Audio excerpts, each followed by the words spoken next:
So hi everyone and welcome to this video and today we have with us a special guest Rituraj Singh sir जो कि मेरे college senior है from SVNIT and he secured all India rank 296 in UPSC Civil Services Examination 2021. So first of all congratulations sir and welcome to our channel. Thank you यार, thank you so much. तो sir सबसे पहले तो अपने बारे में थोड़ा बताइए और ये यूपीएससी की जर्नी कब स्टार्ट हुई और कब आपको ऐसा लगा कि इस फील्ड में जाना है फर्स्ट टाइम। यार ऐसा है, मतलब मैं ऐसा मैनपुरी डिस्ट्रिक्ट यूपी में, मतलब मैं यहाँ पे पढ़ाई हुई मेरी क्लास 12 तक।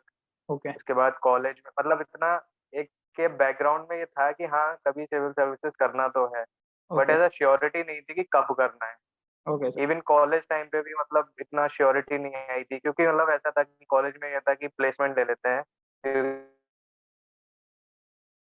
कॉलेज आए तो चलो यार प्लेसमेंट तो होनी चाहिए। फिर उसके यस बाद सर। ऐसा रहा कि मतलब कॉलेज के थर्ड ईयर के, मुझे याद है 6 सेमेस्टर में एक बार मैं मतलब एक हिस्ट्री की बुक लेके लाइब्रेरी चला गया था कि चलो यार अब पढ़ के देखते हैं।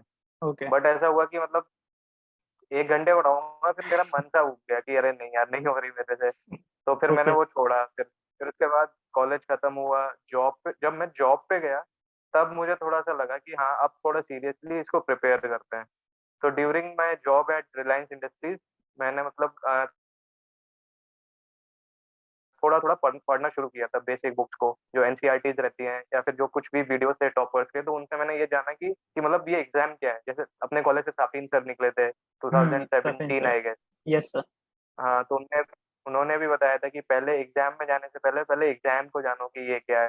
राइट। तो ड्यूरिंग माई मतलब जॉब उस ड्यूरेशन में मैंने काफी मतलब एग्जाम के बारे में पता किया कि हाँ एग्जाम का क्या है। तो जब मुझे एक बेसिक सा आइडिया हो गया around 8 months of my job, मुझे एक बेसिक सा आइडिया हो गया था कि हाँ ये करना है। तो then I quit my job. और दिल्ली के बाद तो ऐसा था कि मतलब दिल्ली के दिल्ली में वही लॉकडाउन वगैरह दिल्ली में चल रहा था। ओके तो मतलब उस टाइम पे पूरे इंडिया में लॉकडाउन ही लगा हुआ था। तो ओके उसके बाद फिर ऐसा था कि घर से ही मैंने ऑनलाइन क्लासेस उस टाइम पे अवेलेबल थी, टैबलेट कोर्सेज अवेलेबल थे कोचिंग के, तो वही टैबलेट कोर्सेज के थ्रू मैंने अपनी प्रिपरेशन को आगे कंटिन्यू किया था। फिर बाद में जब लॉकडाउन रीओपन हुआ तो फिर दिल्ली जाके वापस ऑफलाइन तैयारी करी थी मैंने। ओके। तो सर यहीं पे बात कर लेते हैं ऑनलाइन और ऑफलाइन कोचिंग की। तो जैसे कोविड के बाद तो एक ट्रेंड हो गया है और पहले जो चीज़ एक्सेप्ट नहीं होती थी लाइक ऑनलाइन स्टडीज वगैरह या वर्क फ्रॉम होम, आजकल बहुत ही नॉर्मल हो गया है। तो आपको क्या लगता है कि कोचिंग के प्लस पॉइंट्स क्या रहे थे और ऑनलाइन आज जो कोर्सेज अवेलेबल है वो क्या अप टू द मार्क है। देख यार, पहले मैं तेरे पहले सवाल पे आता हूँ कि मतलब ये ऑनलाइन का मतलब क्या फायदे हैं, या मतलब कैसे मतलब क्या दिक्कतें हैं, या कोचिंग से क्या हेल्प मिलती है। तो राइट। सबसे पहला ये कि यार जैसे किसी को आइडिया कम है किसी चीज का, तो कोचिंग एक गाइडेंस प्रोवाइड करती है। मैं ये बोलना चाहूंगा कि मुझे कोचिंग ने काफी बेनिफिट किया। ओके। मुझे काफी हेल्प मिली कोचिंग से, क्योंकि मतलब मैं पढ़ रहा था पर ऐसा टाइम बहुत लग रहा था। किसी कॉन्सेप्ट को अगर तुम खुद से समझते हो तो ऐसा होता है कि you have to invest more time in it. Right. लेकिन अगर कोई तुम्हारे लिए वही कॉन्सेप्ट तुम्हें एक्सप्लेन कर देता है तो कम टाइम में तुम वही चीज समझ सकते हो। तो कोचिंग ने मुझे हेल्प तो किया था, बट कोचिंग तुम्हें 30 या 40% तक हेल्प करती है। उसके बाद है सेल्फ स्टडी, और सेल्फ ओके। स्टडी इस एग्जाम का सबसे बड़ा मतलब इंपॉर्टेंट रोल प्ले करती है सेल्फ स्टडी इसमें।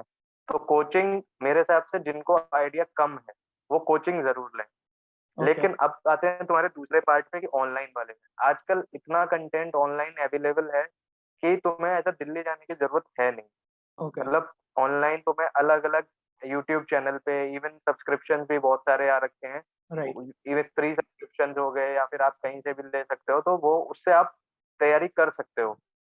ओके। राइट। बस ये है कि आपको थोड़ा सोर्सेज सर्च करने पड़ेंगे अच्छे से, मतलब थोड़ा हम्म। रिसर्च करनी पड़ेगी ताकि ढंग के सोर्सेज पढ़ो। तो मतलब पता चला किसी ऐसे सोर्सेज पे टाइम वेस्ट कर दिया जो जेन्युइन नहीं था इतना। तो हम्म। तो राइट। दिल्ली जाना है मतलब is not mandatory right now. हाँ, ऑनलाइन सोर्सेज अच्छे हैं, but you have to research on that कि कौन से वाले पढ़े। राइट। और एक कोचिंग में आपको एनवायरनमेंट भी मिला होगा राइट, पुश मिला होगा कि नहीं। हाँ, राइट। राइट। एनवायरमेंट साथ साथ में कॉम्पिटिटिव फीलिंग भी आती है कि तुम्हारे साथ वाले, मान लो कोई टेस्ट हुआ तो तुम्हारे हाँ। साथ वाले के इतने अच्छे मार्क्स आ गए और तुम्हारे बहुत कम आ रहे, तो तुम्हें लगता है यार कि भाई सेम ही तो पढ़ रहे हैं, पर उसके इतने कैसे आ गए मेरे ऐसे, तो फिर एक आता है फीलिंग, तो उस वजह से और राइट, एक्स्ट्रा पुश मिलता है, एक्स्ट्रा पढ़ाई हो जाती है। Right, right. तो सर लाइक अगर डे इन द लाइफ बात करें तो दिल्ली जब आप गए प्रिपरेशन के लिए तो लाइक एक शेड्यूल फॉलो करते थे आप लाइक करने की ट्राई करते थे कि ये ऐसा नहीं था एज मैक्सिमम एज पॉसिबल पढ़ाई हो सके ये था? यार अगर मेरा कॉलेज का देखा जाए तो बिल्कुल डिसिप्लिन लाइफ नहीं थी, मतलब ये डे इन देखेगा तो पूरे टाइम हाँ लेटे हुए हैं, ओके, वो निकलेगा डे इन में। बट ऐसा फिर जब मतलब दिल्ली जाते हो, आप उस एनवायरनमेंट में रहते हो, तो ऐसा लगता है कि यार मतलब अब आप खुद आए हो अपनी चॉइस से एक वैसे एग्जाम में, और फिर हुँ, आप वहां भी पढ़ाई नहीं करोगे तो थोड़ा ऐसा रहता है कि आपको भी लगेगा यार कि कुछ गलत कर रहे हो। राइट, तो फिर दिल्ली जाके ऐसा हो गया था यार, इस प्रिपरेशन के ड्यूरेशन में बहुत ही बोरिंग डे हो जाता है, बोरिंग इन द सेंस कि कुछ नया नहीं होता है डेली। आप सुबह उठते हो, फ्रेश वगैरह हुए, फिर पढ़ने बैठ गए, फिर खाना आता है, लंच आता है कहीं से, और वो भी खाना तो पता ही है यार तुम्हें कि हाँ, पीजी जी में कैसे खाना मिलता है, तो वो खाना खाया, फिर थोड़ा बहुत रेस्ट किया, फिर पढ़ाई करी, फिर शाम को थोड़ा वॉक वॉक करके आए, फिर पढ़ाई करी, फिर डिनर किया, फिर पढ़ाई करी, रात को फोन चलाते टाइम भी कुछ ना कुछ देखते रहे, और ऐसे पढ़ाई करो। मतलब मोस्टली डे ऐसे होते थे, पर मैं बीच में वीक ऑफ लेता था ताकि ओके, अपना माइंड रिचार्ज कर सको। मतलब राइट, आप कंटिन्यूस भी पढ़ोगे ना तो आप उसमें इतना ज्यादा इन्वेस्ट नहीं कर पाओगे, और आपको भी थोड़ा फटीग हो जाएगा। तो ऐसा ओके, 6 दिन पढ़ो, 7वें दिन रेस्ट लो, फिर 6 दिन पढ़ो। ये स्ट्रेटजी काफी ओके, सही बताती है। राइट। तो सर जो अभी आपने आंसर बताया उसी से 2 क्वेश्चन थे। एक तो कि आपने बताया कि काफ़ी बोरिंग लाइफ़ हो जाती है रूटीन के बाद और स्टडीज़ भी काफ़ी होती है। तो क्या करते थे आप वो मतलब एक्स्ट्रा करिकुलर में या यही था कि 6 डेज़ स्टडी 1 डे ऑफ और कुछ? और तो यार देखो ऐसा है कि जैसे मूवी वगैरह देखने का काफी, एक तो कॉलेज में अपने को वाईफाई वाईफाई अच्छा मिलता है, हाँ, तो वहीं से थोड़ी आदत लगती है मूवीज देखने की, टीवी सीरीज देखने की, राइट। कॉमेडी शोज देखने की। तो मतलब माइंड रिफ्रेश करने के लिए ये सारी चीजें देखता था मैं, मतलब मैं ऐसा अप टू डेट रहता था हर किसी फील्ड में भी, कॉमेडी में क्या चल रहा है, ये क्या हो रहा है, तो वो सब भी मैं देखता रहता था। ओके, बाकी मेरे कुछ दोस्त हैं, ऐसे मेरे एक दोस्त है गायत्री बढ़िया करके है, वो भी अभी केमिकल इंजीनियर थी कॉलेज से ही, वो एसपीएनआईटी से ही, तो ओके। उससे बात कर लिया करता था। वो काफी मतलब अच्छा रिफ्रेश, मतलब तुम्हें अपने अच्छे दोस्तों से बात करना है तो हुँ, गायत्री से बात करता था, या कुछ मेरे दोस्त हैं विशाल, हितेश, जो दिल्ली में ही जॉब कर रहे हैं, तो ओके। उन लोग के साथ कभी कभी मैं बाहर घूमने चला गया। तो ऐसा क्या है कि तुम बाहर जाते हो तो ऐसा मूड लाइटन अप हो जाता है, तुम अपनी हुँ, प्रिपरेशन से थोड़ा कट ऑफ हो जाता है तुम्हारा, और राइट। तुम्हें क्या है कि मूड लाइटन अप हो जाता है। तो ऐसा करते रहो, मतलब पूरे टाइम रूम में रहोगे ना तो तुम्हें भी बहुत पुश ही लगेगा कि यार कुछ ज्यादा ही कर रहा हूँ मैं खुद पे। हुँ, तो प्रेशर लेके नहीं करना है, अगर टाइम टू टाइम रेस्ट लो, ब्रेक लो, ताकि ये नॉर्मल आए तुम्हारे लिए, ऐसा कुछ प्रेशराइज करके ना लगे तुम। राइट। और जैसा कि आपने बताया कि दिल्ली आने के बाद लाइक फिर भी पढ़ाई नहीं करोगे और शेड्यूल नहीं फ़ॉलो करोगे तो एक वो गलत लगता है। ऊपर से आप तो कॉर्पोरेट जॉब छोड़ के आए थे, तो वो भी एक रीज़न अच्छा रहेगा कि अब तो यहाँ पे अच्छे से पढ़ना हाँ, पड़ेगा, वही राइट? वही आपको खुद ही लगने लगता है कि यार अब तो पढ़ लो यार, सब कुछ छोड़ छाड़ के आ गए हो। राइट। और सर ये भी मैंने देखा कि आप सोशल मीडिया से आई थिंक 2 ईयर्स से ऑफ थे मैंने देखा। तो वो क्या रहा था आपका कि मतलब माइंड को स्टेबल रखने के लिए कि साथ-साथ में थोड़ा बहुत कर लेते थे? हाँ, नहीं, थोड़ा वो तो कभी-कभी कर लेता, पर मैं मोस्टली ये सोशल मीडिया जैसे फ़ेसबुक, इंस्टाग्राम इन पे कम था। इवन ओके, व्हाट्सऐप भी मैंने बंद किया था। मेरा ऐसा था कि अब कुछ लोग हैं जो पर्सनल लोग हैं, उनके साथ तो कॉन्टैक्ट में था ही मैं फ़ोन के हाँ, थ्रू। तो राइट। मेरा ऐसा था कि अभी ज़्यादा लोगों से अभी कॉन्टैक्ट रखोगे तो ना ऐसा ना कि तुम्हें बहुत सी चीज़ें, अगर माइंड से उतना ही है, कैपेसिटी है, तो काफ़ी जगह से अगर इनपुट आएगा तो तुम दिमाग इधर-उधर चलेगा। तो ऐसे राइट, मैं ट्विटर चलाया करता था। ओके, ट्विटर पे क्या है कि तुम्हें पूरा कंट्री की चीज़ें पता चलती रहती हैं, और कुछ फॉलो कर लो, मीम-वीम के पेज फॉलो कर लो, उससे भी तो तुम्हारा मन लगा रहता है। बट सोशल मीडिया पे ज़्यादा था नहीं मैं, इसलिए नहीं था क्योंकि आप टाइम थोड़ा ज़्यादा वेस्ट हो जाता है। कभी आपने इंस्टाग्राम चला लिया तो पता चला डेढ़ 2 घंटे रील्स में ही निकल गए, तो वो फिर रिग्रेट होगा वहाँ पे कि यार राइट, आज का दिन रील्स में निकाल दिया। तो इसलिए तब मैंने कम चलाता था, पर अभी तो काफ़ी चला रहा हूँ, 1-2 दिन से तो काफ़ी ज़्यादा चला रहा राइट। हूँ। इनफैक्ट सर ये रील्स और शॉर्ट्स और ये सब कंटेंट आने के बाद तो और भी बुरी हाँ, हालत हो गई है। इनफैक्ट आप देखोगे तो कंसंट्रेट फिर हो ही नहीं पाता लॉन्ग फॉर्म ऑफ वीडियोस पे। वही। और पहले जो राइट, राइट। यूट्यूब पे सब्जेक्ट के लेक्चर्स बनते थे, आप देखोगे पहले 1 घंटे के होते थे, फिर आधे घंटे के, अभी 10-10 मिनट के बहुत सारे वीडियोस बनाते हैं। तो ये पता हाँ, नहीं अब 10-10 मिनट की वही, कहाँ जाके रुकेगा, देखते हैं। सही। तो सर लाइक अगर जैसे 3 पार्ट्स होते हैं, प्रीलिम्स, मेंस और इंटरव्यू, तो इन तीनों के बारे में थोड़ा सरफेस से बता सकते हैं कि क्या पॉइंट्स आपने लाइक स्पेसिफिक ध्यान में रखे थे इनकी प्रिपरेशन के टाइम पे। एंड उसके बाद हम डिस्कस करेंगे कि जब आप अपीयर किए टेस्ट में इन तीनों में, तब क्या पॉइंट्स ध्यान में रखे थे अटेम्प्ट करते टाइम। Sure, sure. मतलब 3 स्टेज है, जैसे मतलब बेसिकली अगर किसी को समझाना है मेरे को, तो सिंपल में ये है कि 3 स्टेजेस हैं, प्रीलिम्स, मेंस और इंटरव्यू। तीनों राइट। स्टेज में ऐसा अलग-अलग डिमांड है। प्रीलिम्स ऐसा होता है, मल्टीपल चॉइस क्वेश्चंस होते हैं। वहाँ पे 2 घंटे में तुम्हें 100 क्वेश्चन सॉल्व करने होंगे, वो एमसीक्यू बेस्ड क्वेश्चंस होंगे। तो राइट। उनमें तुम्हारा ऐसा रहता है कि मतलब थोड़ा स्किल मैटर करती है कि तुम्हें एमसीक्यू कैसे सॉल्व करते हो। ज़्यादा ओके। कैसे सॉल्विंग स्किल तुम्हारी मैटर करती है। मेंस में ऐसा रहता है यार कि 9 पेपर होते हैं और 9 पेपर 3 घंटे का एक पेपर होता है 250 मार्क्स का। राइट। अलग-अलग सब्जेक्ट हैं जिसमें 4 जीएस है, 1 ऐसे है, 2 ऑप्शनल है, 2 लैंग्वेज ऑप्शनल के है, पेपर हैं। लैंग्वेजेस। तो उनमें क्या है कि तुम्हें लिखना पड़ता है। हाँ, एथिक्स और वो सब। उनमें लिखना पड़ता है हमने कि मतलब आंसर सब्जेक्टिव क्वेश्चन्स हैं वहाँ पे और उनमें तुम्हें आंसर लिखना पड़ेगा।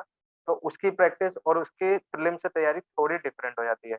ओके। और इंटरव्यू इज़ नॉट इंटरव्यू, अगर तुम ध्यान से देखोगे तो इसमें पर्सनैलिटी टेस्ट है। मतलब हमें इंटरव्यू में ऐसा होता है कि क्वेश्चन आंसर होते हैं और यहाँ पे ये यूपीएससी में पर्सनैलिटी टेस्ट बोलते हैं इसको। ओके। पर्सनैलिटी टेस्ट में मतलब they just want to know who you are. So they are not like उनको ऐसा नहीं है कि तुम्हारी नॉलेज को चेक करनी है। They just want to know that who you are. If you don't know any question, just say that sorry sir, I am not able to recall right now, and they are like okay, and they will move to next question. Okay. तो ये अलग-अलग ऐसा रहता है।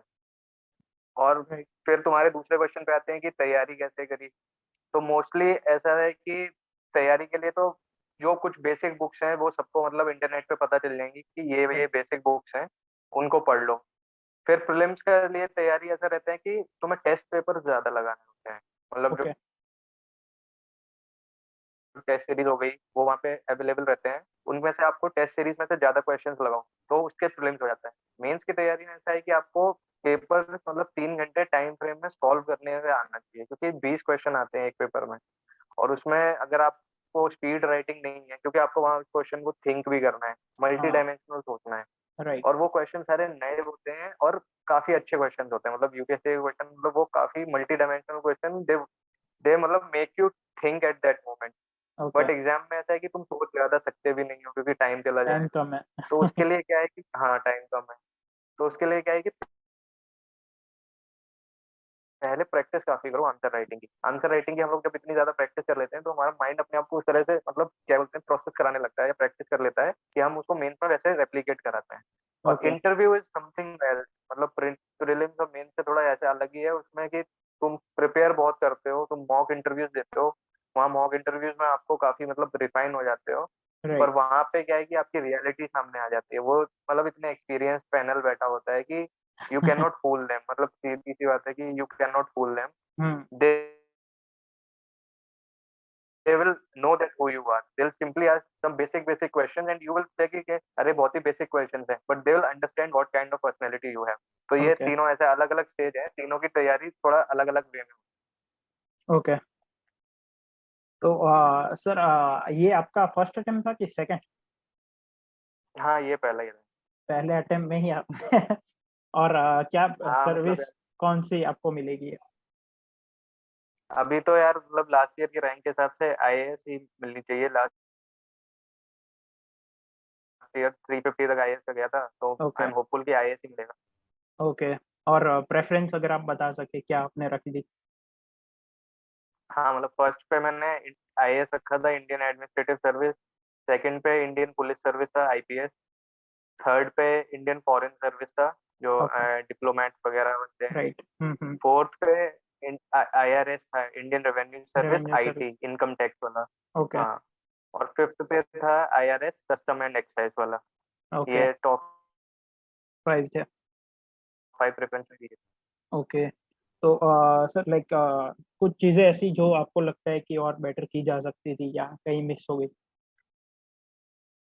हाँ, मतलब ये है कि मुझे ऐसा लगता है कि हाँ, थोड़ा ऑप्शनल में जैसे मैं मेरा optional political science and international relation था, ओके, तो उस पे मैं थोड़ा ज़्यादा फ़ोकस कर पाता क्योंकि क्या है मेरा इंजीनियरिंग से डायरेक्ट ह्यूमैनिटीज़ वाला ऑप्शनल हुआ। तो ओके। अपनी इंजीनियरिंग में तो आदत है, लिखते थोड़ा कम ही हैं। हाँ। हम लोगों को कितना ही लिखना होता है और लेकिन हम लिख सब देते हैं, भले ही हमें